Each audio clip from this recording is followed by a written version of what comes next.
me right now is Mr. David Vergara.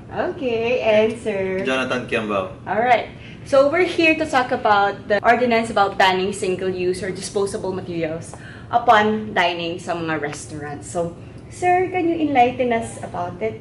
First is that it's for dining purposes. Okay. Then it's the coverage is hotels and restaurants in Quezon City.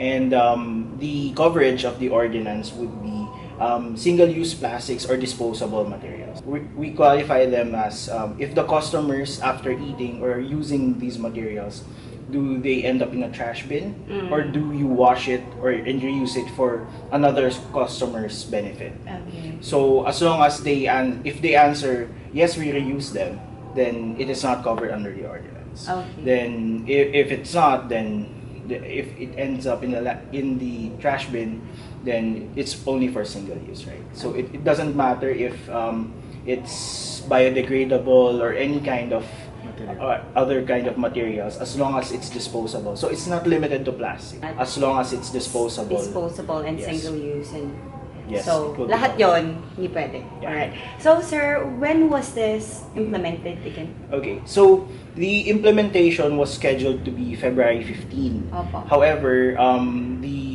upon consultations and upon appeals by the retailers, it was moved to July 1. So there right, I there see. were many reasons for this one, but the primary reason was the logistical requirement of the establishments, right? So they will be compliant.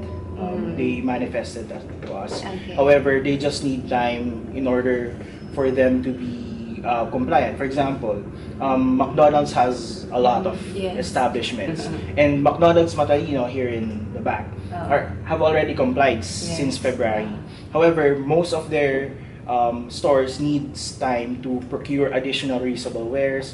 They need also time to procure washing equipment. So that's one of the reasons why it was moved. So the mayor emphasized that it will be a non-extendable extension in order for them to be able to fully comply, because we emphasize that the Quezon City government is not punitive but rather collaborative, because we understand that this effort is a collective effort from all the stakeholders. So, in case on July 2nd, yun, extended siya, are there fines for violators? Yeah, fine. Yes. Opo. And as indicated po, ito po yung penalties for any restaurant or hotels violating the ordinance.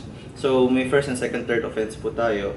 And first offense po, meron po tayong fine na 1,000 pesos. And for the second offense, 3,000 pesos po. And the revocation of the environmental clearance and issuance of a cease and desist order by the Business Permits and Licensing Department. So the third offense, dito na po yung may fine po net na 5,000 pesos and revocation na po ng business permit and issuance of a closure order. So yun po yung mga violations po na pwede pong ipataw. Nakakatakot pala na if I'm a business owner if I don't implement it. Yes. Mawawalan ako ng negosyo. Some business. So, and what if I'm a customer and I saw it like it's happening? Ano po yung kailangan kong gawin, or where do I go? Just report it to us, to the PWMD, and make an incident report stating the date, the time, and the branch wherein you've witnessed any violation of Shall I the take a ordinance. picture? Will that be helpful? Yes, please. Okay, Yes.